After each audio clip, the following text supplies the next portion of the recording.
Welcome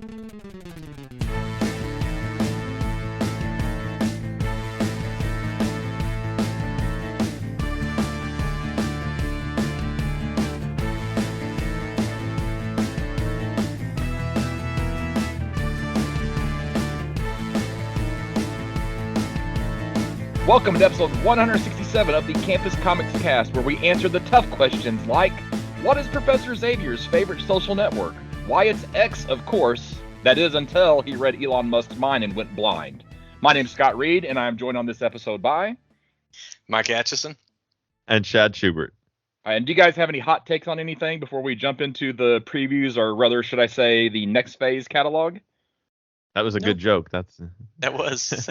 Oh. Is that your hot take? Nobody wants to talk about Blue Beetle? It was pretty clever. I liked it. Okay, all right. So, I'm going to talk about Blue Beetle. Since I did get around to seeing Blue Beetle, I did kind of have a lot of high hopes for Blue Beetle, and for the most part, they were met. I actually really, really enjoyed Blue Beetle. So, for anybody who is, wants my opinion on that topic, I really enjoyed it. It does feel a lot like Iron Man, but there's a nice family element to this one that I really enjoyed. I am a little bit concerned that I was talking to Chad before we started recording about this, but there were some times where some of the scenes felt cringy, and I'm like, is it just because it's me being overly sensitive, or would somebody who was Hispanic also feel like those scenes were a little bit cringy? But I haven't heard anybody else saying that they felt like they were cringy, so I don't know, but overall, I really, really enjoyed it, so I would recommend seeing it. I plan on seeing it again. I almost went and saw it twice in the theater. That's how much I liked it. And there's a lot of nice Easter eggs with regards to previous versions of the Blue Beetle, which is also really, really nice. There's this, recognition of the legacy of the character. So I thought that was great, and it was interesting to see some of the names, in the credits. Because we saw names like Jack Kirby and Steve Ditko and even Will Eisner, which kind of threw me for a little bit. I'm gonna have to do a little research. I haven't done that yet to see what his involvement with any of the characters in the TV show, in the movie were. But yeah, overall I really, really enjoyed it. So I was pleasantly surprised. George Lopez, I thought going in was going to be like one of the stronger elements of it. I mean, in my opinion, he was one of the weaker elements. And that is not to say that he did a bad job. That's to say that everybody else did a really, really good job with their characters and their portrayals. So that helped my enjoyment of the movie a whole lot. So, Chad, you haven't seen it yet, yeah, right? So, Mike, I'm not boycotting it or anything. I just I just hadn't had time to get around to it, and I was like, well, I'm if I miss it out of theaters, I'm not gonna be heartbroken about it. But yeah, I'll get to it. Mike, what about you? I think you said you saw it. Yeah, I probably would have forgotten about it if it hadn't been for you telling me at Mike's shop that same day. I think I went that evening or the next day with my wife, and I know this sounds extreme, but I'm putting this like as my second favorite DC movie, at least in the last 10, 15 years. That is a fairly low bar, but it's after Wonder Woman is my favorite. Your favorite too? Yeah, I kind of was like most people. Like, I didn't think it would be a big deal if I missed it. It seemed like the same sort of formula that we've seen with a lot of comic book movies, but it had a lot of heart. It had a lot of family stuff that I thought was good, and maybe there were some cringy things, but nothing like, I mean, honestly, I wish I would have, I'd see this 10 times before I'd ever see the Flash movie again. Yeah. So it's maybe it feels like a little bit, maybe it's just something new. I like the end credit scene with, the Ted Kord's alive. I thought that was kind of cool. I actually, for a minute, and maybe it was just wishful thinking, I was hoping that was actually Booster Gold saying that from the future. Oh, okay. Sending that message. Yeah, I don't I'd have to look at it again online, but it probably is just Ted Cord. But man, wouldn't that be cool if that was Booster Gold saying, "No, you guys are wrong. He's alive. I know because I'm in the future." So Okay. yeah, I just I think we are all suffering maybe from what we've just been inundated with all of these good, bad, or in the middle comic book movies, and there's only so many ways you can shake and stir the plots, unless you're really innovative. So we might be getting a little bit of a burnout feel, but this gives me a little bit of hope. Yeah. Well, I know for me, the reason why I haven't cared for a lot of the more recent movies is that they've turned the heroes into the jokes. And in this movie, Blue Beetle was not the joke of the movie. So they reserved some of the need for the little bit of humor in some of the family elements, which I was able to relax and just kind of enjoy the movie a lot more that way. So absolutely. So it's I don't know if this is considered new, if this is part of the James Gunn verse, or if it's before or in the bridge between the two, but I don't think Gunn had anything to do with it. I think this was pretty much in the can before. But, yeah. And I'd say they'll decide based on the how well it was received, and though I think it was pretty well received, but it wasn't like a huge money maker. So it's losing money. Yeah, I expect it to be excluded. But I would like to see these characters again. So yeah, that's my take. So all right, next phase. Let's get into it. All right. So, of course, we have switched over from focusing on previews to focusing on the next phase catalog. And first thing I have is on page 6. Anybody got anything on before page 6 of the next phase catalog? Nope. So I'm just going to keep talking about this until I actually get to read an issue. But we have Project Cryptid number 3. I'm starting to wonder if these are actually based on legitimate cryptid stories or not, though. Because why? I don't know, because we have the Loveland Frogman and Gummer Boo are the cryptids in this story, and I did not take the 2 minutes to go online and quickly research to see if these things actually are cryptid legends or not. So if this series ends up being fake, well, that's weird to say, fake cryptids. Is that an oxymoron? Right. But this ends up being, yeah. I think they are real. This is Loveland Frog is an Ohio folklore. Okay. Coming out of Loveland, Ohio, sighting in 1972. It looks like. Okay. All right. Now, but then when you kind of read this premise, when it talks about the Loveland Frogman who is ready and willing to help when he can, and it's like you put Loveland and being willing to help, and it puts you in some weird thought patterns, right? So yeah.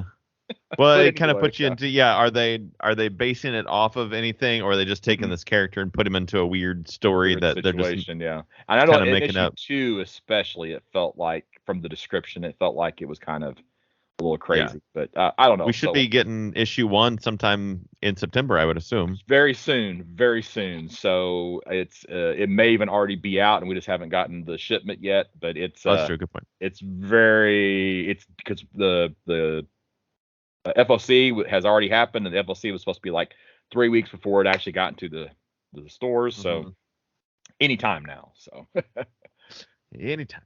Yep. My next thing's on 22. Mine's 25.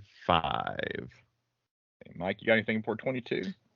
No, I don't. Okay, well, I'm 22. This is from Clover Press again. Last month we had a couple of David Mack portfolio books, and this issue, we have the Alex Maleev portfolios. Once again, it's 2, one for Daredevil, and then one for his work in the rest of Marvel Comics. So these are generally some high quality, nice thick paper prints. So if you are really into Alex Maleev, or maybe it's Maleev, I don't know, and probably is Maleev since it's a double E artwork, and you want something to display. These are pretty nice. They're usually a little bit smaller than like the ones that you get from DC. The DC portfolios, they have the kind of the tear out ones. These aren't tear out. They're usually just in like a folder. They're a little nicer quality, but not quite as large either. So Thanks. those are the only things I had before the DC portion. So okay. On 25, also out of Clover Press, is Kabumpo in Oz, which is just, I guess, a book from Ruth Plumley Thompson was the writer back in 1922. So this is after Frank L. Baum's writings, and I just love the Land of Oz things. And this is a new version with some new illustrations in it. I had actually not heard of this story before, so I was like, well, I'll bring it up. The art that they preview on it looks pretty cool. It looks like it's just like basically prose with the occasional, yes, illustration thrown in. So it doesn't have enough pictures for me. I know. I wish that they would go back and Scotty Young would go back through and do like he did with the Marvel Oz adaptations stuff, that he had done were so fantastic. I definitely would like to see more of those because they only did, I think, 6 of the books. Yeah. All right, Mike. We're going to leave it to you to talk about Titan's Beast World. Because I really have nothing to say other than the fact I just noticed Starro in the A. I had not noticed that until I'm looking at it right now. Oh, I'm just noticing that too. I knew Starro was the big bad, but okay. I've got, I know this is a sort of a type episode when we do these previews, but it's so hard for me not to be jaded about these crossovers. And by the way, I probably would have had something in the Next Phase catalog, but I am having some internet issues and the catalog disappeared and I was trying to re-download it. But either way, you guys covered, I'm sure, everything that needed to be. As far as DC, we're just at the time this would be coming out, they would be just getting over Night Terrors, and so we have this new crossover yet again, and with the Titans being the lead super team in the DC universe, I guess they're center stage. But it's weird because they call it a crossover, and in my days, it was like, well, crossover kind of like included, special issues in existing titles, but they're just creating, books for the crossover. So it just takes, I don't know, and the premises that all the characters are being turned into beasts, and only Beast Boy can fix the issue. Tom Taylor's the only redeeming factor, but I feel like, man, they're just taking one of their best writers and putting them on a crappy idea, it feels like. But. Yeah, it's a crossover that crosses over into no books, including it's a Titans crossover that's not even part of the Titans series. Yeah, right. Every single part of the crossover, quote unquote, standalone. Is standalone. Yeah. I really want to occupy DC comic offices if you guys are willing to join me. I'm going to put some signs together and say, what the heck are you people thinking? You know that I will for free give you advice. My next thing's not until 19 of the DC catalog, so whatever you guys got, which is 46 of the Next Phase catalog. Okay. I've got 6, which is Jason Aaron written Batman book, his first. I'm assuming he's done some other DC work. I can't remember what it might have been, but it's something I've often thought, well, I'd like to see Jason Aaron on a Justice League book. Who knows? Maybe this could lead to that, because I really like his writing. He does group books fairly well, so that's something I'm going to be picking up. It's got Doug Monk. I haven't seen him in a while, but he's always been one of my favorite artists of the first couple decades of the 21st century. So apparently this is Jason Aaron's first thing since Vertigo scalped 15 years ago. So it's been 15 years if this article from Games Radar can be believed. So Oh, well, no wonder. GamesRadar.com. Yeah, and this is an article from published 20 days ago. I thought I glanced and saw 20. I thought 20 years ago. Wait, what? But it was just 20 days ago. So yeah, it's been a minute. Yeah. Well, he's a good creator. He's a good writer. I really enjoyed Jason Aaron, especially his run on Thor for a very long time, and then it got really, really bad, and he kind of fell out of not that he cares about my opinion of him, but he kind of fell out of my good graces as a writer. But then the Punisher series, the recent Punisher series at Marvel, has been really, really good. So he's back in that range where I'm willing to read his stuff and give him a shot. So He's back in your good graces. he's back in my good graces. So I'm sure he'll be happy to hear that. He might have lost some sleep over that. I know. It's like I got to write something so Scott Reed will start reading my stuff again.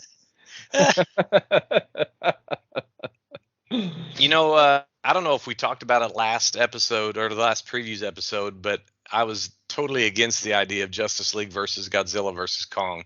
And then I seen the solicitation art on pages like 12 and 13, and I'm like, that looks pretty cool. Godzilla and Superman facing off. I'm like, I could just, for the visual effects, pick it up.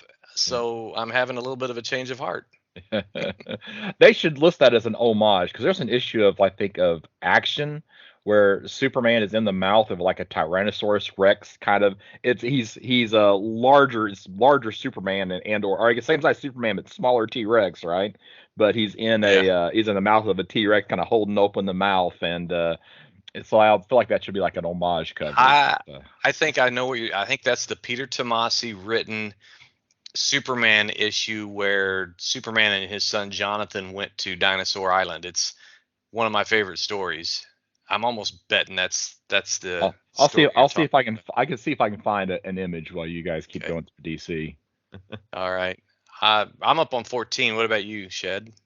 I got on 8 or on page 35 of the bigger book, which is Batman 89 Echoes #1. So we are returning to the 89 series. They finished up the first series they did sometime last year, or maybe the beginning of this year. It doesn't matter.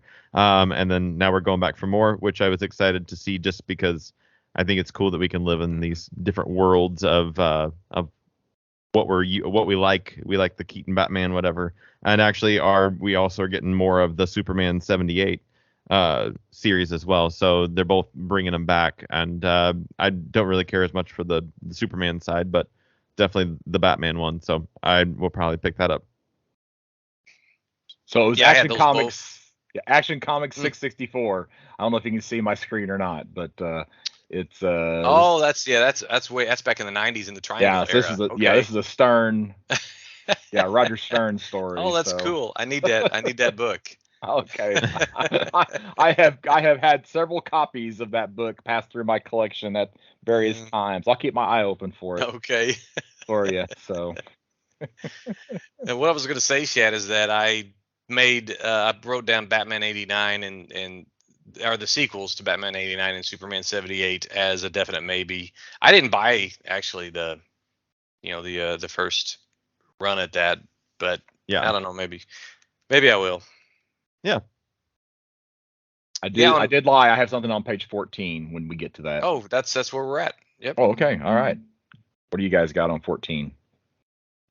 You go ahead and I'll just comment my quick thought. Yeah. I'm going to leave the title of the book to itself. I'm just going to talk about a variant that what threw me was on the pullbox site. It was listed as the rub smell variant.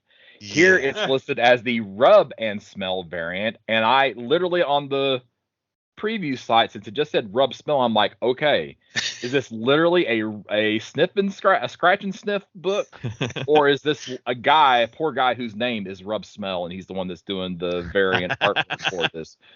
Do you think this is actually a scratch and sniff cover? Yes. Yeah, I think I've heard of this. I do too. I don't remember I have no idea what it would smell like, but that's what is Santa Claus's face gonna smell like? It's got to smell like pine or mistletoe or overly scented candles, something along that line, since it is a Batman Santa Claus Silent Night #1 Christmas story. Yeah. I wrote down about this one. The art actually looks really good. These interiors in here. I was actually like, holy cow, it seems like it's not going to be good, but I kind of want to read it because the art looks good. It's written by Jeff Parker, so that's a good thing. I wrote it down mostly because it seems like it could be an homage to that Neil Adams Batman number 219. I just picked it up within the last couple years, but has gone down in history as one of the best DC holiday stories, and it's called Silent Night of the Batman, and it's one of the three stories in Batman 219. And so I thought, wow, this is kind of like it sounds very similar to that Batman, but of course Knight is spelled Knight. They never pass up a chance to do that. Oh my god. I thought about you as soon as I saw that. I was like, oh, that's just gonna be like overused. Exactly. And I'm hoping that. Go ahead.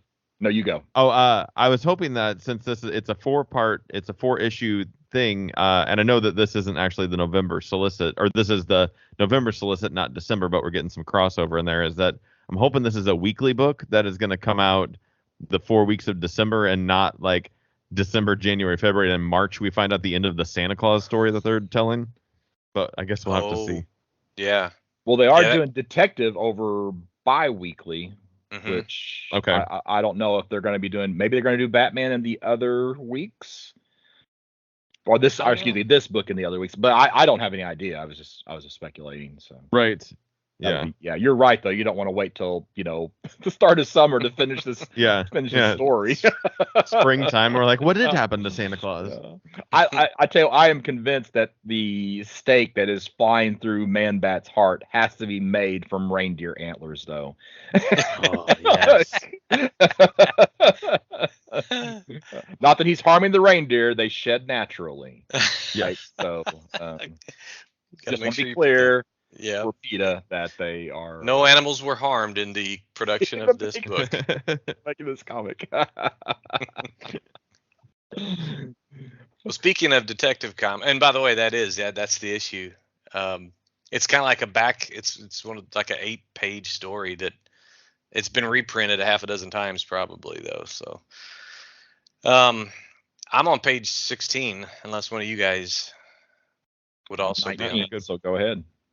It's I have heard that Ram V's Batman stories have been better than Chip Zdarsky's, and I'm starting to think that might be true, even though Chip Zdarsky, I mean, I've waited for years for him to come over to the side of the light and write some stories for DC.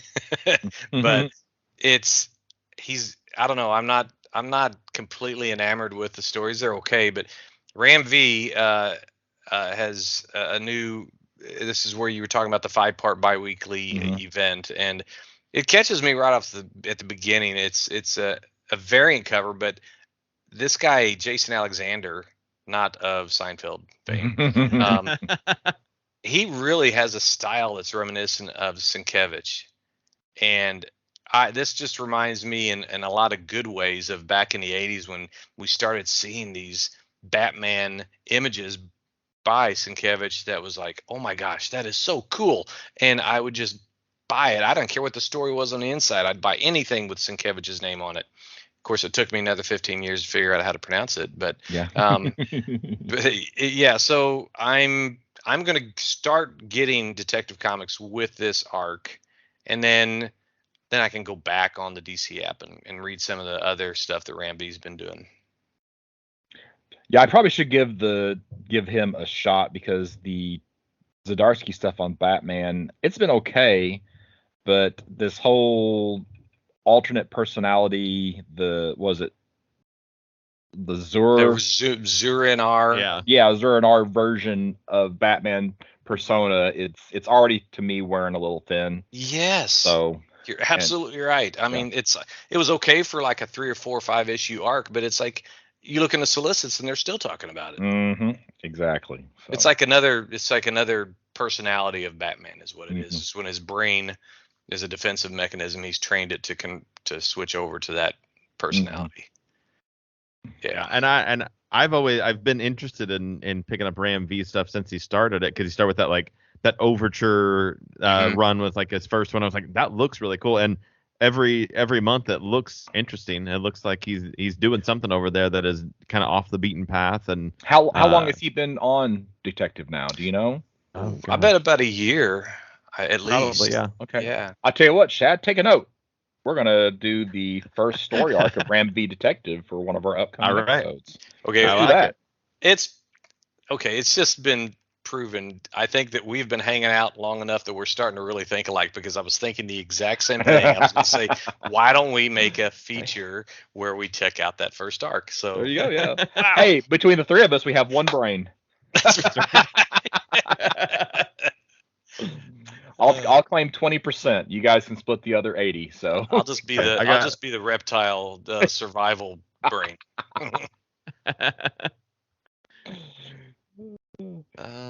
What do you got next? I'm on I'm 19. out of DC. Oh wow. Okay. I'm on 19 in the DC catalog, and I'm Okay, trying then to you're remember- next. I'm trying to remember why I am on. Oh, Because all right. So they list this. I think we were talking about Zur still continuing, right? Because it's what has Zur done in episode 140 of Batman, but in 139, I don't know why I wrote this down. Oh yeah, okay. So new story arc starts. Chip Zdarsky, Batman versus Joker, and here it is. More brutal than ever. Well, we've read some pretty brutal Joker stories. Yes, we have. So it kind of makes me wonder, where that's gonna go. But yeah, but it is Chip Zdarsky. We've talked about, we're getting a little soft on Zdarsky's writing, but I'm still reading Batman. So, well, I guess we'll see what happens. So, and of course, the first time I saw Mind Bomb, I read that as Mad Bomb. I thought he's stealing from Kirby. that's right. Let's see. I'm on 26. I'm on 26. Anything else? New Outsiders book called. Can you hear me? Yep. Okay. Outsiders #1 by Jackson Lanzine and Colin Kelly. They are one of those notable creative pairs, and kind of like Lanning and or Abnett and Lanning. Anyway, I've heard a lot of good things about them, and I've always had a soft spot for the Outsiders team. This one's going to feature Batwoman and Luke Fox, even though he's not in any kind of Batman, the new Batman costume.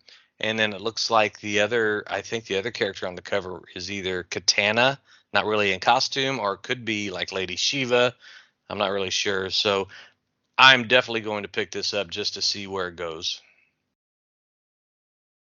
I was going to see if it read any place in the solicit who the other characters were, and I'm not seeing any other names mentioned. Just Luke says Fox, and Kate Kane. Yeah. Meet the Third Man. Is the Third Man a new character? Do we know anything about the Third Man? I already had it marked down as a potential as my. Well, don't spoil it. I know. Anything else for 26? It looks like there has been a Third Man referenced in Detective Comics before. Oh, okay. Oh, you just. But I don't know if it's the same one. Dang it. Well, if it wasn't, it'd be the Fourth Man. That's true.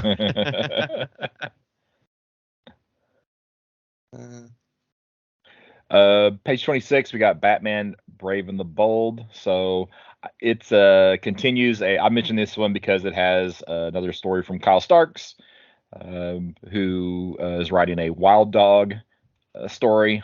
I'm not, it's not that I'm a huge Wild Dog fan, but we do have a Kyle Starks story, and he's from nearby here, so I like to give him a plug. So. Yeah, Mad Dog is one of those Wild Dog. What I say, Mad Dog? Yeah. yeah. That's what I meant. Wild. Yeah, he's just another one of those sort of 80s hyper, just going with that theme that was popular. So guns, violence, shoot 'em up, take care of crime, that type of setup. Yep. Yeah. I just had a quick reference on page 30 for the Speed Force. It's a new book. I think it's ongoing, and it's going to feature Wallace West and Avery Ho, both speedsters, and they've been Teen Titans. And I don't know. I've always wondered it felt like they just haven't really done enough with Wallace West. They might have a few too many Flash family members, but this is a couple underused ones, so maybe it'll be done well. I'm gonna back up to 29 just because this is something a little bit different. McFarlane Toys, they are doing some variant covers that showcase some of the McFarlane action figures. So they've got an Alan Scott Green Lantern, a Batman and Robin, or a Robin for Batman and Robin #3. They have a Superman on Batman Superman World's Finest. They have a Batman on Detective 1078, another Superman on Superman 78 Metal Curtain 1. They show Batman and Bane for Batman 139, and then it looks like a Batman animated for Batman 89 Echoes #1. Those are kind of cool looking. So not art, just photos of the toys in action, but a little different. And the crossover there with McFarlane Toys, I thought was kind of neat. So they remind me of Robot Chicken covers. That's what they. Oh, it's like anytime I like an action figure three-dimensional. I'm thinking Yeah. Yeah, there you go. Yep. Robot Chicken. That's cool. That wraps up the DC part for me. So whatever, Mike, you have left, it sounds like in DC, it's all you. It's just a couple of facsimiles. Page 48 and 49, we have respectively All-Star Comics #3. As if there's, I've got this in this story in a few different fashions, but this is the true facsimile. That has the ads and everything, 64 pages. So I probably will get it just for that, and then the Batman #5 facsimile, that also looks pretty cool. It's I don't know, just again, I think it's what's the claim to fame? It's the Batmobile gets its first makeover or something. So I'm finding myself picking up more and more facsimiles, even if I don't buy them through previews. If I see them on the rack somewhere, I'm like, oh, I can't help it, I gotta get it. Hey, and there's a Wonder Woman 1 facsimile, which we actually just read that for a previous episode. So yes, we did. At least the Wonder Woman portion of it. So, or no, we didn't read Wonder Woman #1. We read Sensation Comics and the All Star. So yeah, I lied. All Star Comics 8 and Sensational. Yeah, exactly. Yeah. I'm a liar. Ignore me. I have no idea what to talk about. Goodness gracious. Nobody would have caught us. You can't trust anybody on this podcast, especially me. My next thing is not until around 146 in Image. So, okay, I got 92, which is in Distillery. Is the Somna? I think is how you pronounce that. Somna is their new #1 ongoing book, written by Becky Cloonan and art by Tulu Ote. And it's set in the 1600s during a kind of the witch hunts and everything. And it's an erotic escape from the confines of her I don't even know what that puritanical work. Goodness gracious. But it just the art looks great. I really like Tulu Ote's artwork. Always been a big Becky Cloonan fan, whether she's doing the art or writing or both. So I think this is one I'll definitely pick up because it's a good team. I saw the title and then I read A Bedtime Story and decided that it was supposed to be Somnia, so I went back to reread it correctly as Somnia, and then I said there's no I there, so it's not Somnia, so it has to be Somna. It was just so I spent a little bit more time on this page than trying to figure out what the title was. Yes, I feel like this is one of those books where it's like there's like very, very large art panels for some reason or another is the sense that I'm getting. So yeah, I probably will skip this one just because I think there was they mentioned that maybe there's a short or something in the Distillery, the book that just came out this past week or whatever it was, that was kind of the anthology. So I think that I'd have that on my shelf. I maybe need to read that and go, Right. okay, read the 6 pages or whatever they have and go, do I want this after that? Boom is not in the Lunar catalog, right? No, that's it. That'll Correct. be on the pull box site. So yeah, we'll say Okay. Boom towards the end. I don't have anything till 111 in Image. Okay, you're probably ahead of me. I think my only thing's on 146 and one other thing I got to find. So Okay. I don't know what page it is in the main New Phase catalog, but Next phase. Next phase. I just make up my own words for I things. like it. Yeah. Crave #1, it's an Image book, and I thought it seemed to be very, very timely for this day and age that we have AI sort of that promotes the idea that they can just satisfy anyone's needs, and this an app that promises to make your desires come true, spreads among the students of an elite university who use it as a hookup app. So I thought it looked kind of interesting just because it's so topical. I don't remember. So there wasn't anything about AI in this solicit though. No, but it's an Okay. app, right? So Well, that doesn't mean it has to be AI. no, that's true. Yeah. Okay. So maybe I'm creating a connection that's not there, but it's still something I'll probably. I'm just gonna say, you two guys with your erotica picks this month. I'm just questioning things. I'm always down with erotica picks. I'm just throwing that out there. So Just an old pervert I am. Yep, same. Shoot. Speaking of, my pick was the Deviant. It's a different kind of Deviant, I think, though. This is an Image is by James Tynion IV, with Joshua Hickson doing the artwork, and it is about a Christmas killer that is put away in prison, but as Christmas approaches, we have a creepy Santa Claus dressed up killer guy on the loose again. So it's a horror Christmas story, and I like that because Christmas sometimes is a little too happy. Sometimes you got to bring it down a little bit. Boy. Okay, Scrooge.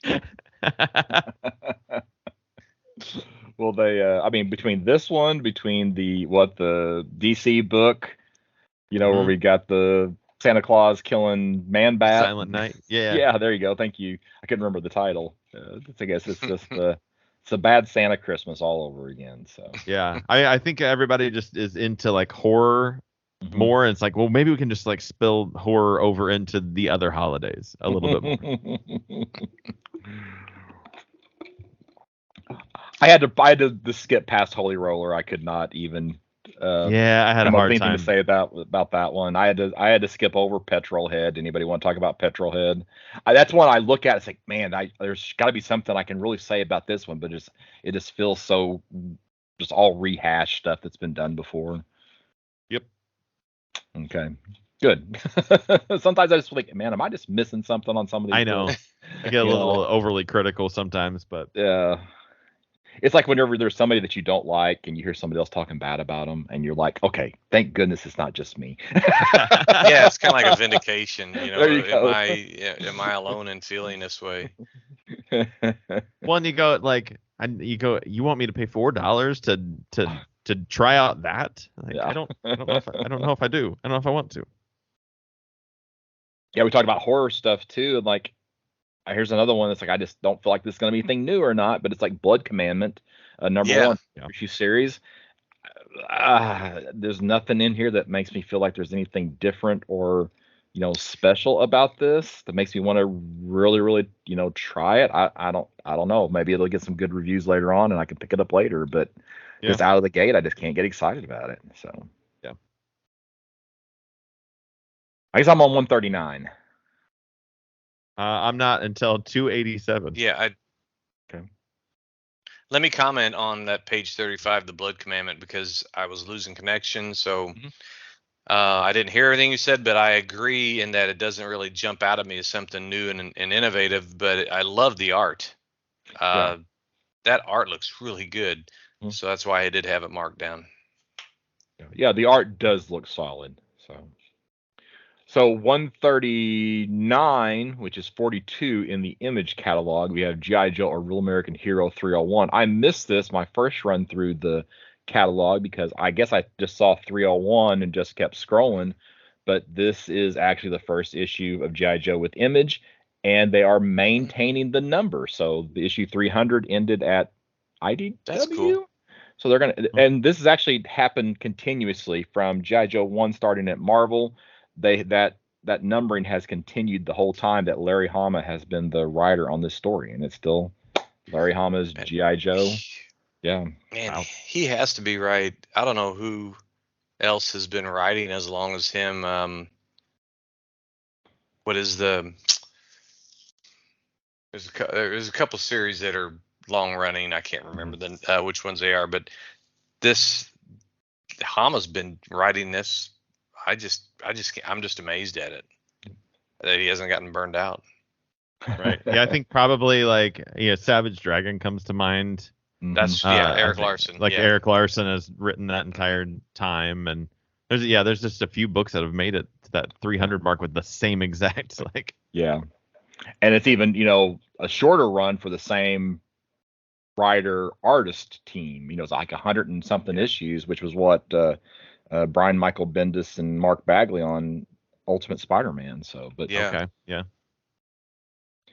Yeah, he's been at this for a long time. And I'll just mention, we've talked about this before, but that the Netflix series, Toys That Made Us, the G.I. Joe episode, Larry Hama, they have some interviews with him, bits and pieces of that.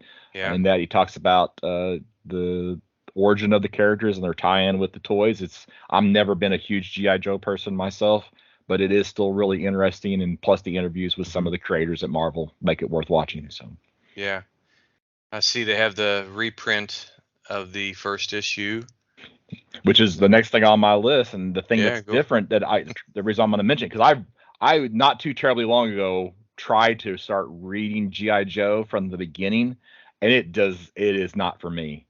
But this is apparently there are dialogue changes in the first issue, so this is the unedited dialogue that Larry Hama wanted to include in the very first issue. So we'll see how that differs from what actually came out at Marvel and how it's changed here. And I can't imagine it's dramatic, but who knows? I had the original issue and I sold it to Matt Martin. And actually, you had me sell it issue copy too. I think you had a couple. That's right, I had two. Yeah. Yep. Okay. Where's my notes? I lost them. There they are. Oh no. I am not until 301. Okay, 287 my next. Yeah, I'm pretty much wide open. I'm done with Image, I think.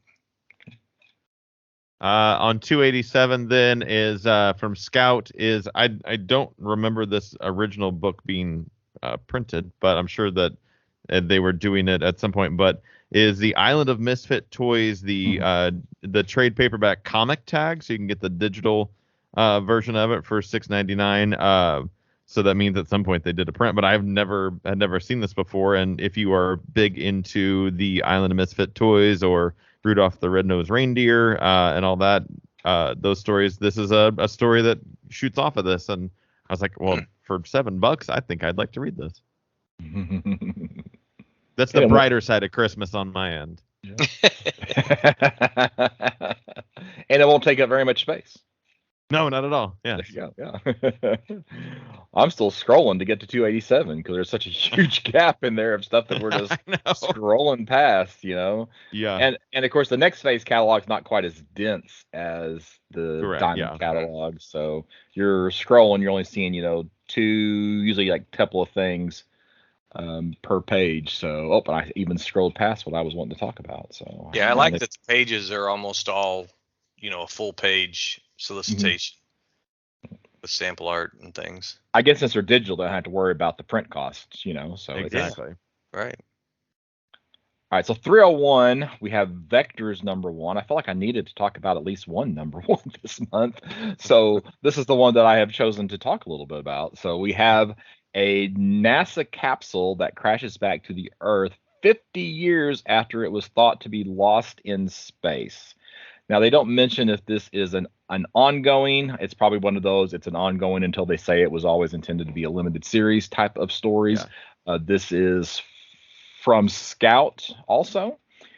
And the writer and artist I'm not familiar with, Timothy E. Bacon, Grant Froglosh, and Ruben Gill. So I'm not familiar with any of those creators, but the idea of the capsule returning 50 years later, and by the way, the crew haven't aged any since they were lost in space.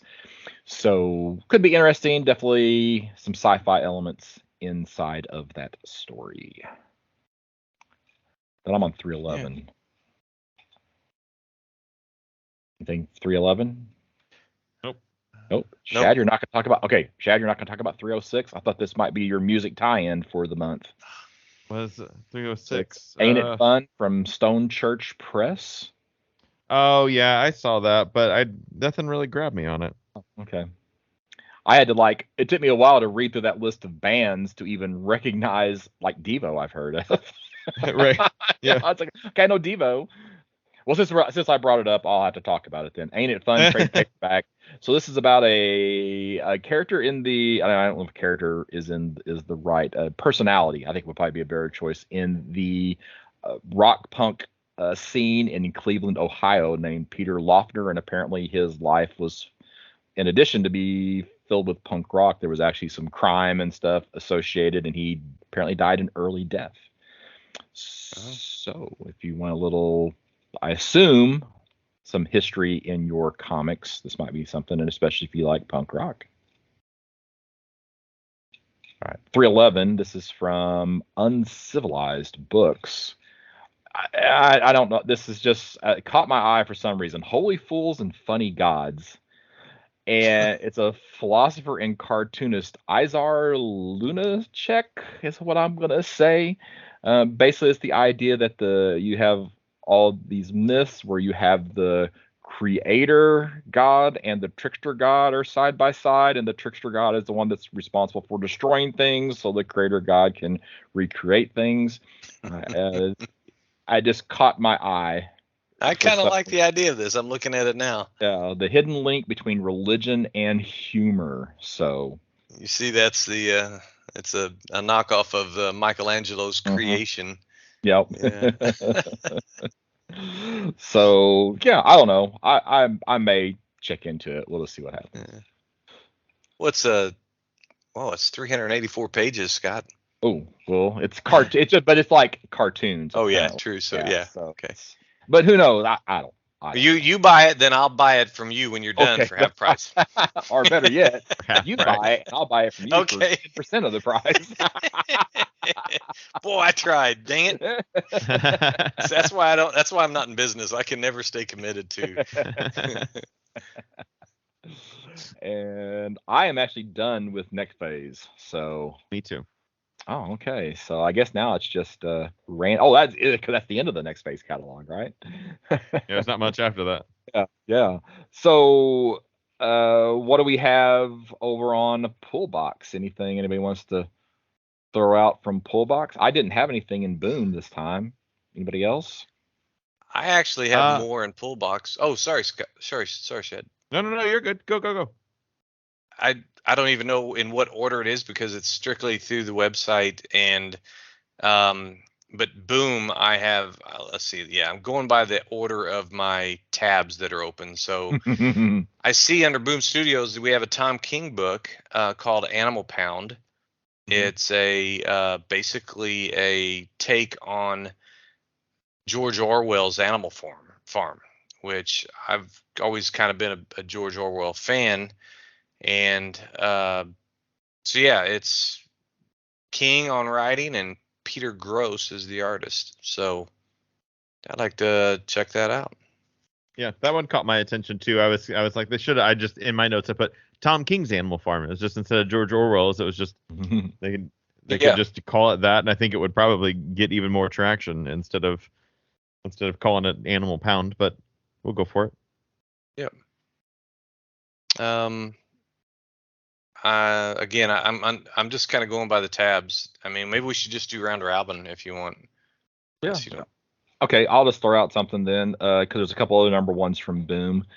The first one that I noticed is Space Between, 4-issue series, Interstellar Arc. Basically, there's a caste system inside of the Arc. They're on a journey that's going to take multiple generations to complete. So they're trying to keep people separated by their social caste during the trip. Apparently, that obviously always goes well, especially in a story that is focused on that idea. So the artist, though, is the same artist who's done some work on the Expanse comics. So the Space in Between 4-issue series. Okay. I had outside of Boom in Opus is a book called The Offspring, Let the Bad Times Roll, #1. It is looks very like Dia de los Muertos kind of vibe to it. It says it's tied to The Offspring, like the punk band, The Offspring, which I like a lot, but it's not very clear exactly how they cross over. It just says that it's officially licensed by the band. And they don't typically have a theme or a style that seems to roll in that same kind of vibe. So it's a head scratcher, but I might pick it up just because I'm a fan of the band. And let the bad times roll sounds like it's a Cars song. Let the good times roll. Right? Yes. So it does throw you off a bit, doesn't it? Uh-huh. Continuing the theme of I don't know if you call it erotica, but Basic Instinct. Yes. As soon as Scott said that, I'm like, yeah, I think I've got like 2 or 3 picks that are kind of along that line. I think he's right. Yeah. Yeah. So under Massive, there's this book called Basic Instinct, and flesh seduces, passion kills. And anybody that ever seen the movie kind of knows the basic plot. But I don't know that there's ever been a comic that's been, that it's spun off of the movie, even if it's much the same. I don't know, but it caught my eye.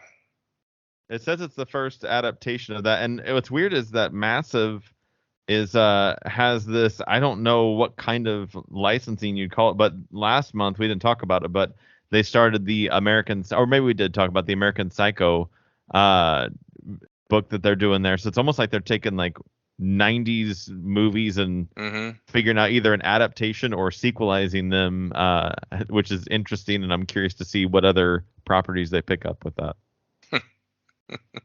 Everybody knows the scene that is the most paused scene in the history of video. I don't know what you're talking about, Mike. Explain. Yeah, neither do I. Can you describe that scene in detail for us? It's your turn, Scott. Well, I don't have a whole lot. I guess my next comment is just the fact of a lack of any comic books from Dark Horse this month. So you look at Dark Horse comics section, they don't have a single comic book. All they have are some cyberpunk figures, So I have 3 things to talk about in Dark Horse. Really? Okay. Go then. They must not have them on the website, maybe? They must not be on the website then, yeah, because I am on the website, and the only thing, maybe, and I was like, I literally looked twice for a drop-down button, because I thought there's got to be more for Dark Horse, but all they have are 4 Cyberpunk 2077 figures on the website. So, and that's what they have in its own sec. They have those figures in its own section, but when you go into the comic book section, the long one that's miscellaneous, they have stuff in there that, of course, is just randomly placed. So that's I did see some things there. Okay. Apparently, in the book, there's 6 pages of books, and then there's one singular page of Dark Horse of the figures of the 4 Cyberpunk 2077 figures. I'm okay. I'm gonna speculate.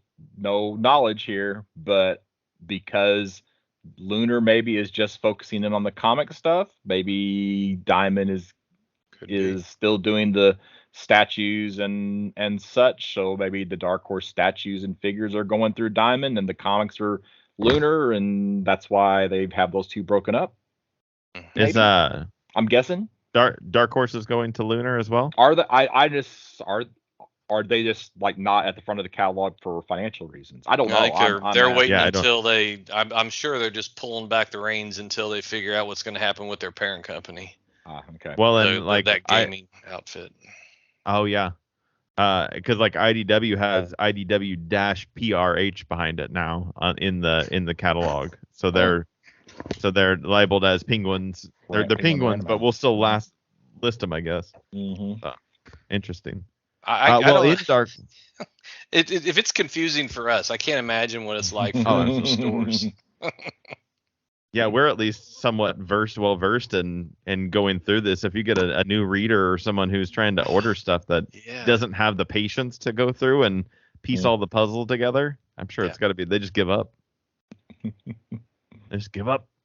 In Dark Horse, one of the books I want to talk about was Count Crowley, Mediocre Midnight Monster Hunter #1. So we have the return of this every time there's a new one. I think this is the third part maybe of right. this.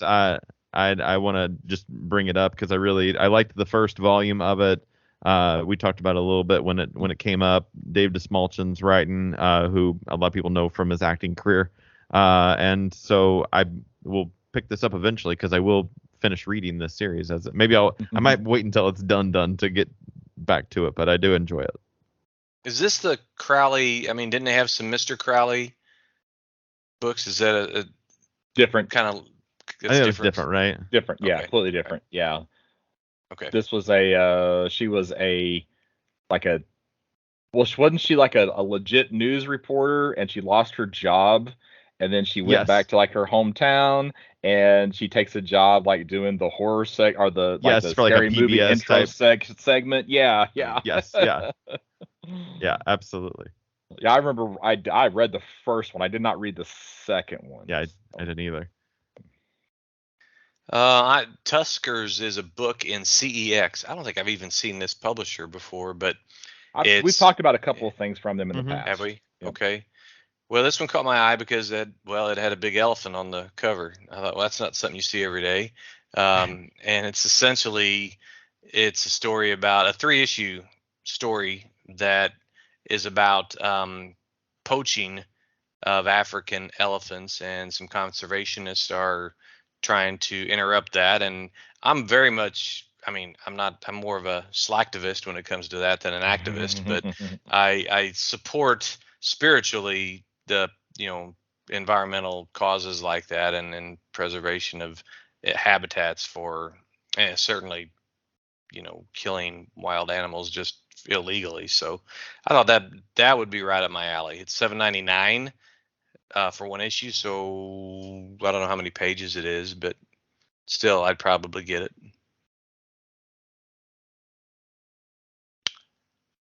Scott, you got anything else? Is it me? Okay, I forgot whose turn it was. This caught my eye just flipping through from a Blaze. We have the Agent #1. It's another what if something really exists. So in this particular case, it's what if witchcraft really existed in the world. So you have a narcotics lieutenant who basically runs into a world of magic, and how if that were real, how you would impact you in the real world. So it's kind of a mystery cop type of a comic. The cover looks decent. Matthew Gabella is the writer. Fernando Dagnino is the author, I saw an A and just went author, artist. And then the cover, which is not the same as the interior, so that obviously, I know there's not a preview unfortunately here, is Goran Zadzuka.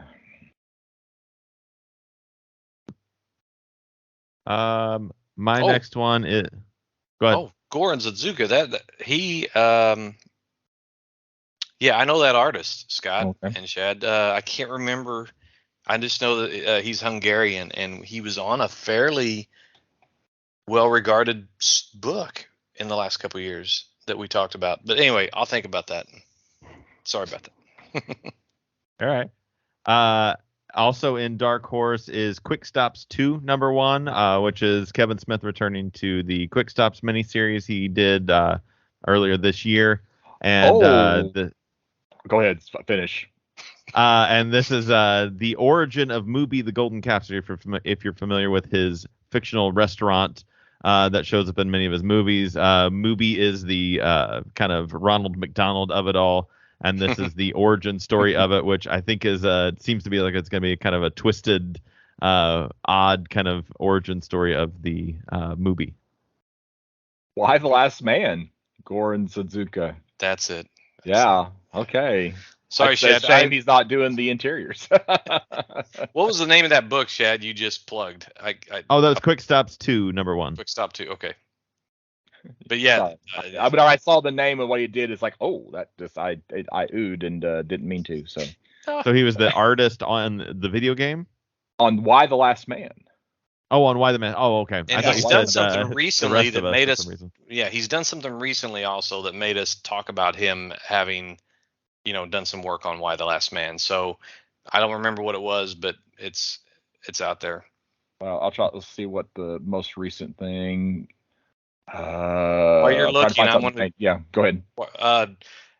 Because I'm in the UK, this caught my eye. It's called the Treasury of British Comics Annual 2024. It's put out by Rebellion in 2000 AD. And by the way, I bought me an actual Judge Dredd comic book over here while I was here. Nice, because it's still published.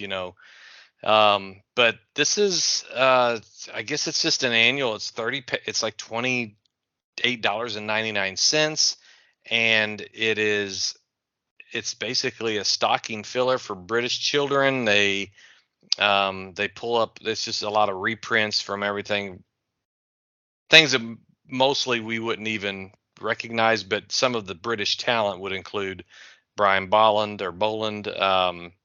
Brian Lewis, Pat Mills, people like that. So Mike Collins. Anyway, I marked it just because out of the spirit of being here. So we'll see. I didn't find anything significant on else. I mean, he's done a lot of work, but nothing that really caught my eye as recent. He wasn't doing the Good Asian, was he? No, it's not listed. I'm on the Wikipedia page, and in fact, the most recent thing it lists is from 2018, 2019. Okay. So there's not a whole lot in the 2020s. Nothing on this page in the 2020s. So yeah, must have been something one-off. Mm-hmm. Okay. I have a question. Yes. We've been doing this for a while, and every once in a while I'll see something in the catalog that says it's a softie, SOFTEE.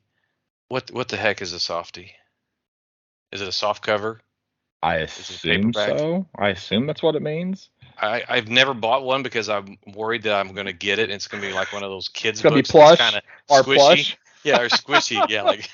Well, what is it that you're seeing? What's it called? It's a Golden Age Classics Dollman softie, and it's basically reprints of some of the original Dollman stories, which was in feature comics. It's a quality book. From back in the late 39 and 40 and 41. Anyway, but it says softie, and I'm always thinking if I buy that and it turns out to be a little squishy thing, I'm going to be really aggravated. So with it being PS art books, I can't imagine. I'm going to the PS Art Books website right now to try to find it. Well, quite simply, they are soft cover books printed on high quality comic book-esque paper, including glossy inserts for the cover. This is the nearest thing to reading the original comics from back in the day. Okay. So it is not plush. You don't have to worry about that. I was going to be really embarrassed if I had to tell you guys, yeah, I bought this, and it's a pillow. It's one that you squeeze and it squeaks at you. Yeah. That's all I had. Well, I had one more thing, but I'm not going to bring it up. I think you already did, though. Did I? Yeah. Yeah, oh no! You just brought it up now. You have to talk about it. Okay, I did. All right. Well, is it erotica? Some might say that, but it's under AWA, which they usually have good stuff. Mm-hmm. It's called Red Light Number 1. So it's in the heading: a futuristic erotic thriller begins. So what is going on? I'm too old for this, but I thought, oh, that looks interesting. It must be something in the UK water. Maybe. So. Oh, good Lord! So, I gotta start hiding I'm gonna have to start hiding my comic books. I can't just leave them lay around. Yeah. So the Campus Comics cast goes international once again. So. That's all I have, except for, of course, Marvel. Marvel, yeah, which I skipped over, right? So we need to go back to Marvel. So I just got a couple of things in the big book and I'm done. Okay, go big book and then we'll go back to Marvel. Okay. One last thing in Dark Horse is Beyond Mortal trade paperback. This is a book that I got on Kickstarter and enjoyed it quite a bit. It's a Cullen Bunn written book. It's kind of just a superhero universe kind of story. Artwork is really good. I'm happy to see that they're getting distribution through Dark Horse with this. I spoke to Cullen Bunn when we were at Heroes Con, and he said that they've got, I think, 3 volumes of this planned out and some spin-off books. So it's cool. That I wonder if it'll all be continued to be distributed through Dark Horse, or if the Kickstart Volume 2, or how that'll all kind of work out. But Beyond Mortal is that book. And then not in Dark Horse is Star Wars: The Mandalorian and Child hardcover, which is a Jeffrey Brown book. I don't know if anybody's familiar with Jeffrey Brown, but he's kind of a cartoonist kind of style, and he's done a bunch of Star Wars little like cardboard kind of books, like Goodnight Darth Vader and Darth Vader and Son and Darth Vader and Daughter and kind of stuff like that. Some kind of cutesy books, and this is his version of The Mandalorian in there. So I thought I'd bring that up because if you got a little kid and they like Star Wars, these are good books for them. Yep. The one thing I don't like about the pull box page is that they put all the manga in with like all the comics and other stuff. So normally those pages that I could just blow right through, now I'm having to scroll to try to get to the end. Because I wanted to I didn't make it to look at the games section from pull box yet. So I wanted to check and see if there was anything there as I continue to scroll, because there's still, with them losing all of those various companies, there is so much still in in the catalog. Okay, finally made it to the book section. Magazines, apparel. Got any cool apparel? Did we look at the apparel? Oh, okay, I gotta say it because this just made me laugh. From Antarctic Press, we have a T-shirt that has a comic book box on the cover, and it says, "Ask me about my long box." Oh, Jesus. Okay, I'm glad I'm not the only one who laughed at that, so it makes me feel That's like pretty funny. Not such a terrible person. I'm gonna buy you both that for Christmas.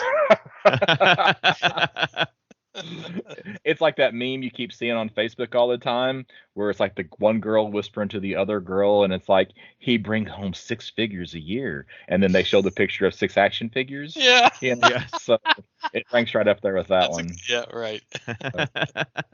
I made the mistake of clicking on the toys. Okay, I'm gonna mention this here because since I scrolled down to it, I actually had it in Marvel as well, but under Abrams comic art. They are taking all of those blacklight posters that Abrams just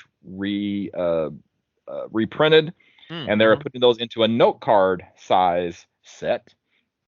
So it's a lot less expensive, and you get all 24 of them for $50 instead of $125 retail for 12 of them. So you can get the entire. I assume that's the entire. There are some that I have vague memories of that I haven't seen yet, but they may have been done in a different size or not part of the original 24 that are also out there. But if you were into those Abram or the blacklight posters from the the 70s that they reprinted, you get them in a smaller form factor, have something else to look at. I finally made it to the games, and I'm gonna go all this way and not say a single thing, because none of this stuff is really jumping out at me game-wise. Okay, so on to Marvel. Okay. Yeah. So page 1, we got Superior Spider-Man. So we have Dan Slott returning to the Doc Octopus version of Spider-Man. Dan Slott's run on Spider-Man was pretty well received. That run led into Superior Spider-Man, and we got Mark Bagley back for the artwork on Superior Spider-Man #1. This is at least the 3rd volume of Superior Spider-Man #1, and maybe even more than that, but at least the 3rd volume of Superior Spider-Man. So page 4. Okay. I would not normally talk about Deadpool, but we have Deadpool 7 Slaughters #1, 80-page one-shot. We have Gail Simone doing the Deadpool story. So Yeah, if it was 80 pages of Gail Simone writing Deadpool, would I be more interested? Probably. And then but it also has a Frank Miller cover, which some of these recent Frank Miller covers have been pretty terrible. I don't know if it's just he's made a style decision. This one is similar style as like the Wolverine and the I'm trying to remember Moon Knight ones. It works a little better for Deadpool than it definitely did for Wolverine. Was not great at all. There's also an Arthur Adams cover for that book. Oh, I like me some Art Adams. The Art Adams one is just a little too close up, though. I would like to see a little bit more, background and scenery from Art Adams. But page 8. I've got actually on the very next page, and I know it's the second issue of Jonathan Hickman's Gods, but someone I just listened to on a podcast recently had the theory that this is the rumored basic plot that Jonathan Hickman had for the New Gods at DC. I think he was lobbying to tell that story, but never got that chance. So don't know if it's true. But yeah, kind of makes me want to go and read this now and see if I could connect anything, to any of that mythology or whatever. Well, I will definitely as soon as this hits Marvel Unlimited, then I will definitely read it. Yeah. If that is the case. So that's never happened before where somebody pitches a story at one company and does the same thing in a different. No, not at all. Well, I haven't read anything Jonathan Hickman since I guess Secret War, right, from 2017 or whatever it was. So that was, maybe we could even mark that down as a potential to review this Gods series. Yeah, because how many issues is that? It doesn't even say how many issues it is, though, does it? No, not yet. Yeah. Being coy about it. Yeah, I guess because Hickman also has such a reputation of getting stuff out on time. So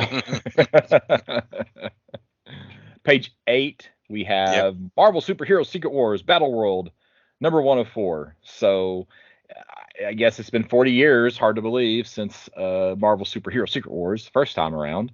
So we got a new 4-issue limited series. And the thing that actually has me most intrigued, because they don't actually show it here, is there's a Saturday morning connecting variant. I'm wanting to see that Saturday morning connecting variant. I guess I should have checked back on the previews site, see if they actually had it pictured there, because there's some things pictured there that aren't in the catalog. So. And that's the first appearance of the black Spider-Man costume, right? Yeah. Well, it's the origin of the black Spider-Man costume in issue 8.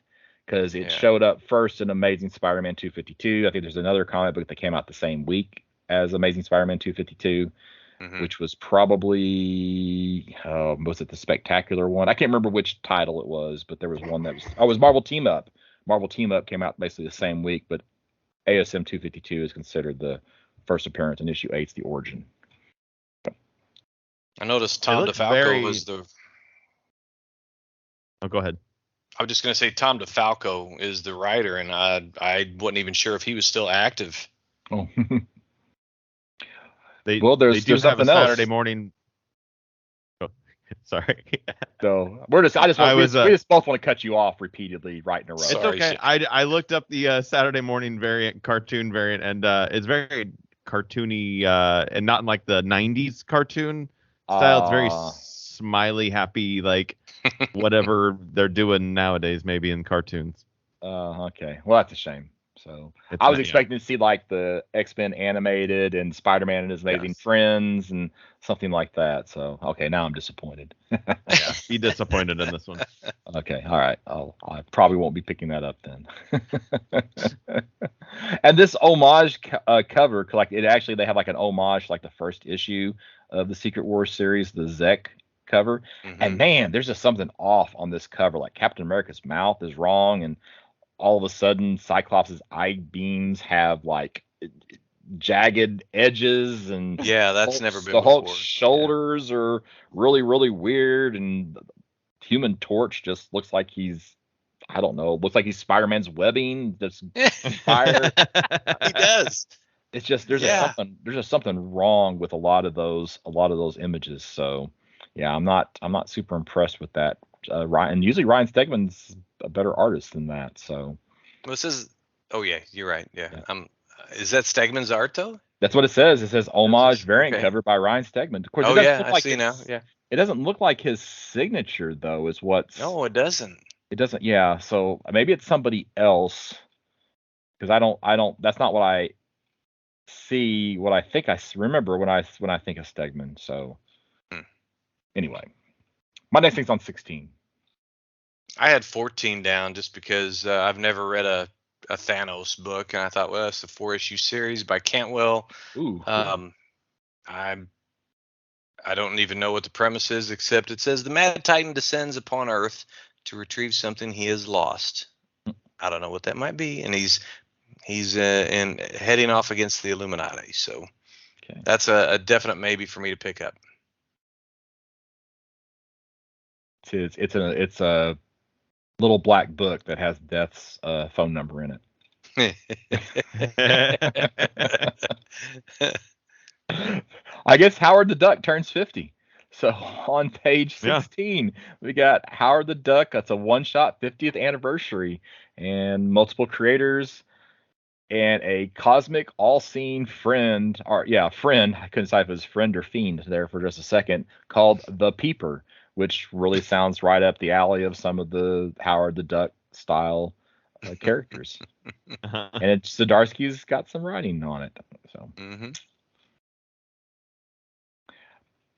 Page 18, we got a new Thunderbolts #1. This apparently is going to actually come out of the Captain America Cold War story, because in that story, Bucky Barnes there's a new order or something along. I just finished reading this and now I can't remember anything about it.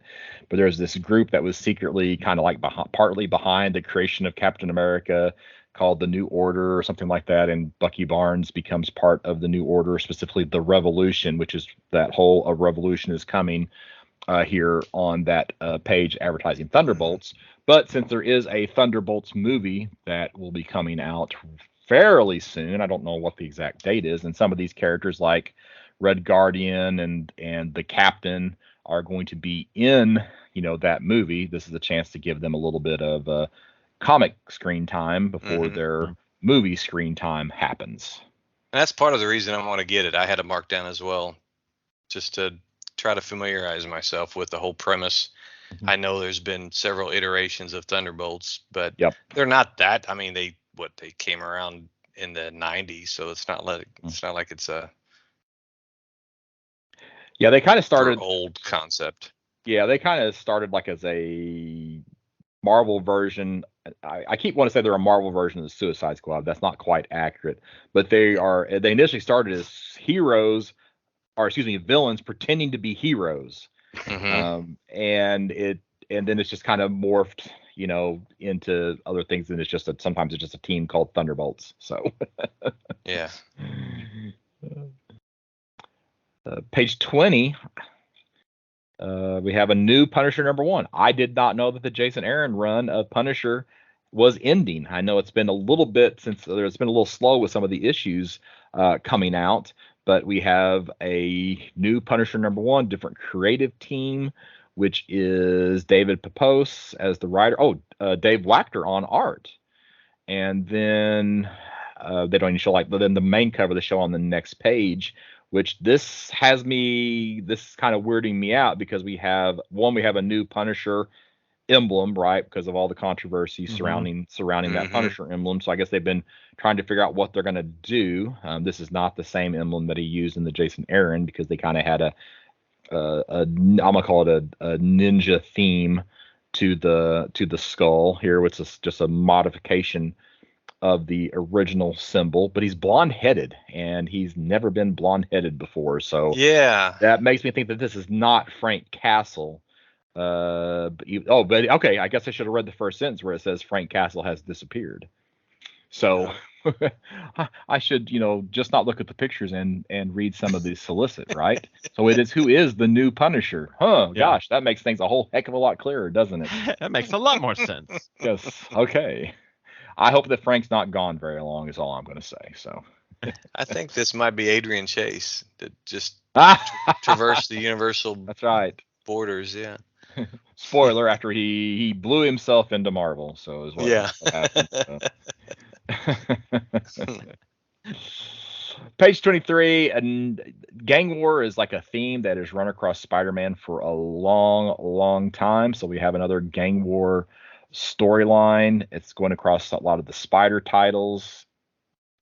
Also, at least they're existing titles. They are existing titles, unlike Yes. the Titan stuff. It's going on for what, 1, 2, 3, 4, 5 months. Mm-hmm. And it teases that there's the return of 2 classic villains, one of which is almost certainly the Kingpin, because you'll notice that Kingpin is not mentioned any place in the list of villains that are fighting other villains: Hobgoblin, Mr. Negative, Owl, Shotgun, Diamondback, AIM, Hydra, and more. So the question then becomes is who is the second returning classic villain? And I guess you'll have to read these stories to find out. Mm-hmm. And 44 is my next thing. Got 46, I think. Mike, 49. you got anything? 40. Okay, so 44. Mike, pay attention. Okay. What If? Dark Tomb of Dracula #1, written by Marv Wolfman. I actually wrote down page 40. I thought it was 49, but that's 44. So I did have yeah. That's the same one I had down too. Oh, okay. Well, do I had the wrong page number as well. Okay, all right. Maybe I'm the one with the wrong page number. And no, I just couldn't read my own handwriting. That's all. Yeah, and this is the right time of year for it. So I've never heard of What If Dark, but the Tomb of Dracula caught my eye, and Marv Wolfman caught my eye. So it's What If, and then Dark : Tomb of Dracula. So it's the title is just What If. It's not What If Dark. Oh, okay. Just What If, and then Dark Tomb of Dracula. I don't know. I'm not sure why they had to add Dark to that. Why Dark? Yeah. Yeah. So, and maybe it's just because it's more horror themed or something. Because you notice we've got the Capwolf story going on in here, and Predator versus Wolverine. So maybe and then the zombie stuff, spine tingling Spider-Man. So they're kind of all grouping those quote unquote horror titles together. Maybe I don't know. I'm guessing. It reminds me of I'm hoping that they do another special around Halloween on Disney Plus. Disney Plus, yes. That was so good. Mm-hmm. Yeah. All right, my last thing's on 84. So. Yep, I'm done. Probably what I have marked down as 86. So. Okay, well you go ahead. So. Is that Alien? Is that what you're talking about? Yes. Well, yeah, we've got a new Alien series kicking off. This time it looks like they're taking more of almost like an indie horror approach to it than they have in the last few. It looks a little bit more stylized. It's not so clean and house style artwork. Declan Shelby is doing the majority of is he co-writing, or he's writing and co-arting on it, and that's really all I had to say about it. Was just that we're kicking it off, and it looks a little bit more on the horror side. And my comment was, I think this is the third Alien reboot since they got the license. Yeah. So I was just like surprised. Okay, and then I actually, as I was scrolling to get to that page, I actually saw 2 more things jumped out at me and caught my eye. So on page 73, we have a cover for Fantastic Four, and we have Dr. Doom riding a T-Rex that is apparently also in Dr. Doom armor. Yes. That is pretty cool looking. So I don't know why I just jumped right off the page at me. And then the last thing I have is they are soliciting the final issue of Marvel Unleashed #4, also written by Kyle Starks. So wanted to throw out that final issue for that series. So if you're a Pet Avengers fan, want to read some more about Throg, Redwing, Chewie, Lockjaw, Bats, and D-Dog, then be sure and pick up Marvel Unleashed #4. All right. I've got the Star Wars section, just a couple of things to make mention of. Star Wars High Republic #1. This is kicking off Phase 3, which, if I remember right from the original announcement, Phase 3 was there were only 3 phases to High Republic. So this will be beginning the third I guess probably year, because it seems like they're doing a phase a year, which would make sense. I read half of the first phase and I really enjoyed it. So at some point I will finish. I'll catch up on these. So just kicking off that, and then also Star Wars Visions dash Peach Momoko #1. So Peach Momoko is actually getting her own Visions book, which is interesting because the Visions has all been stemming off. They've done only one Visions comic, which was directly tied to one of the shorts on the Visions TV show that they had done. And so in this one, they're actually just giving Peach her own just book to do her own Visions, but in a comic book form instead of in the anime area. So it's kind of neat. So I know we were all kind of a little disheveled on some of our notes. Mike, anything that you wanted to point out that we skipped over, want to come back to? No, I think I was able to. I think if there is anything, I didn't. There may be something in there that I just haven't seen, so it's just going to have to remain that way. All right, Chad, what about you? Anything that you missed? I'm going through, just kind of scanning a couple things, make sure there's nothing else. Anything I got everything on my end. You got everything on your end? All right. So Chad, if somebody, what are we doing next? We didn't even talk about that before we recorded. What about our picks? I have notes from last time about it. So Chad, do you remember? Oh, okay, but you're right. Yeah. We got to do picks first. I guess we should do picks first. Yeah. We got picks. We got all kinds of stuff to do. We got all kinds of stuff, man. I don't know what's going on here. For the record, I had my show yesterday. That's right. Yeah. And that's why, if my voice sounds a little weak, that's part of the reason why. But so last time I went to Disney, I averaged about 23,000 steps each day at Disney, right? Walking around the park and stuff yesterday. Yesterday, at the end of the day, I hit 26,000 steps. Oh, wow. That's roughly the equivalent of 13 miles walking. So just as an FYI, so I was beating the pavement yesterday, mostly inside of a 12-foot area, but yeah, it was a lot of steps. So, so Shad, what are we gonna do first? Looking forward to pick? Is that what we want to do first? Yeah, let's looking forward to. I'm looking forward to that Quick Stops 2 #1, the origin of the movie The Golden Calf from Dark Horse. Hey, Mike, what about you? I'm looking forward to, and this is off script for me. I normally don't pick what I'm looking forward to be a Marvel book, but I'm looking forward to the Marvel Superheroes Secret Wars. Yep. Okay. Even though I'm hesitant to pick this, it's something I'm looking forward to because I am buying Punisher monthly.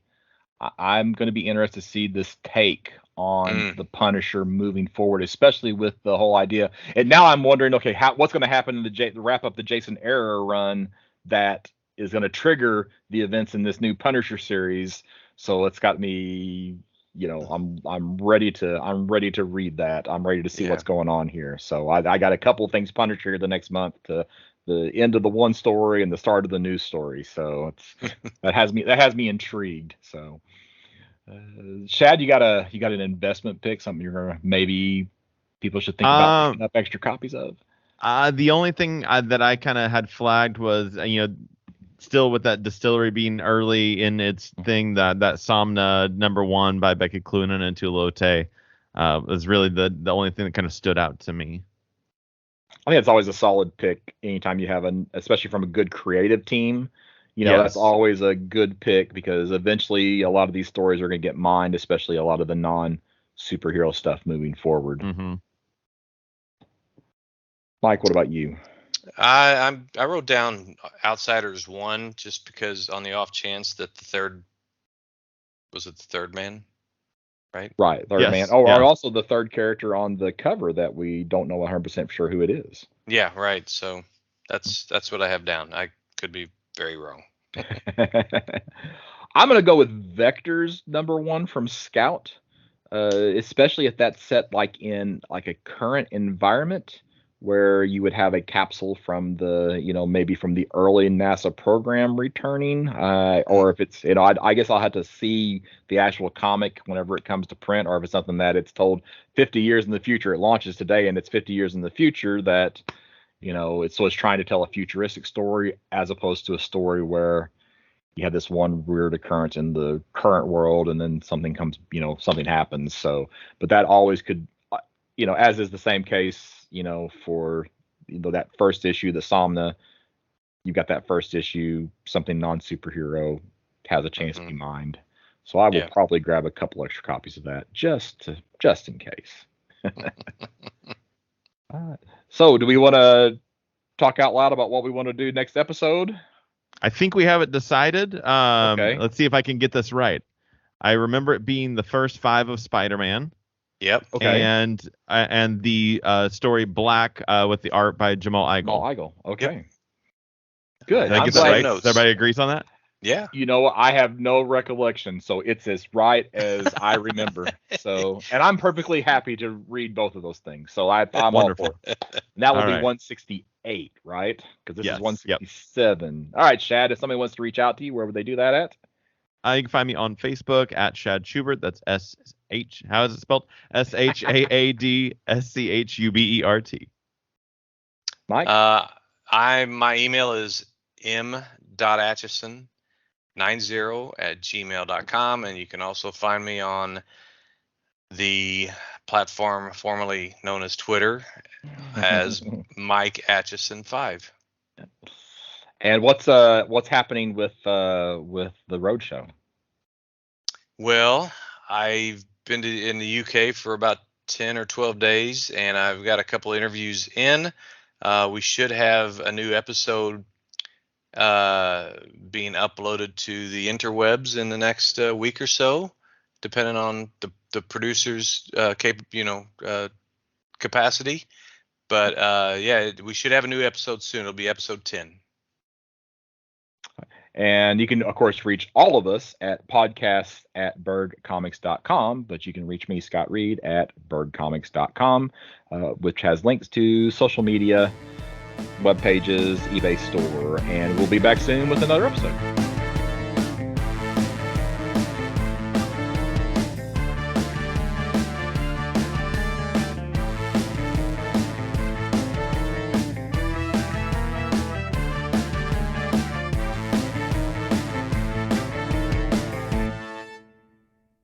And especially, I think previews, I'm becoming more and more convinced that previews is going to just go away. It's smaller and smaller. Yeah. So the only reason the previews catalog is so big is because all the other companies that are, we're not probably talking about anything that's not in Next Phase anyway, so. Yeah, it's like, who would have thought we were going to be in a world where Xenoscope was in the front of the book? Yeah. I hadn't seen it, so I didn't know that, so. Yeah, they're in the front of the book. I was actually, when I was over at the shop this past week, Mike was like, what's all going on with everything? I said, well, here's what's all moved over to Lunar, and here's what the preview, because the new book had just come in, and I was flipping through it with him, and I was like, this is what, Boom is the first thing, and this is what's next. Dark Horse and IDW in the back of the book, and Xenoscope is in the front. Yeah. Wow. He's like, wow. Yeah. That was not on the bingo card for this year. No, or ever. Right, yeah. I think that Dynamite was probably going to be pulling one of the top 20 books, because I know Gargoyles gets up there once in a while. Yeah, so.